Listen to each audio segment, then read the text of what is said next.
Hey YouTube, what is going on? Brandon here with another ink installation video, and today we got the Epson EcoTank 5180. We're going to be installing the ink on this printer. Of course, it is bottled ink that we're going to be using, so there's going to be specific instructions for bottled ink. If you're new to the channel, welcome. If this video ends up being helpful, please make sure to like. Any questions at all, comment below, and if you want more content like this, please make sure to subscribe. So I am going to be leaving a link down in the description below for some remanufactured versions of this ink. Of course, what I'm using here is OEM Epson ink, but the remanufactured ink is going to be a lot less expensive, so that's going to maybe a route that you want to end up going. So the first color we're going to be installing is black. So you're going to take your black ink bottle and you're going to flip up the latch that is covering the black ink nozzle that goes into the ink tank. So you're taking your black ink bottle. You can take a look at it. You actually have a pattern that is around the actual nozzle that the ink comes out of, and that needs to match up with the pattern that is actually on the printer ink compartment. So once that is placed in there, the ink will just on its own flow down into that ink tank. You don't need to squeeze the bottle, you don't need to shake it. It should just flow down just how you're seeing here in the video. Now, if for whatever reason that's not happening, then you may need to tap it a little bit, but you don't want to do much more than that because the system is created so that it flows freely.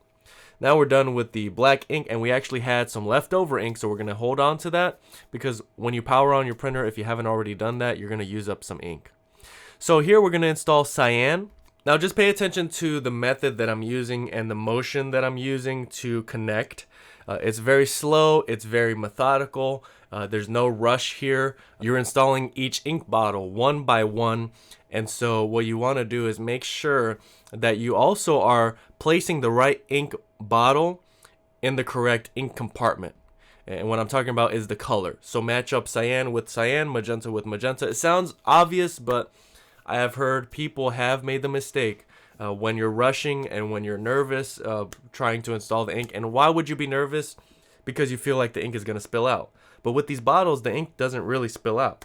And if it does, it's not really that big of a deal. The big deal is if you were to install the wrong color in the wrong ink compartment. Now, if you're trying to install one of these ink bottles and it's not going in, all you have to do is turn it clockwise 180 degrees, and turning it in that direction should allow it to actually fit in that ink compartment, fit with that pattern, and that should solve your problem. Here is the last ink bottle that we're going to be installing is yellow. And you can see their ink is flowing through the bottle, but it's not spilling. And as you see here, what we're going to be doing is we're going to just flip the bottle right up. And this is probably the closest we've gotten so far with the camera, showing you exactly what we're doing. So as you see there, the pattern fit on the printer and on the ink bottle. It fit in place, and so now you're just allowing that ink to flow down into the ink compartment. Alright, so this is how you install the bottled ink on your Epson EcoTank 5180, and this really can go for most Epson EcoTank printers. I hope that this video was helpful. If it was, please make sure to like. Any questions at all, comment below. And if you want more content like this, please make sure to subscribe. But that's really all I have for today. Thank you guys so much for watching, and until next time.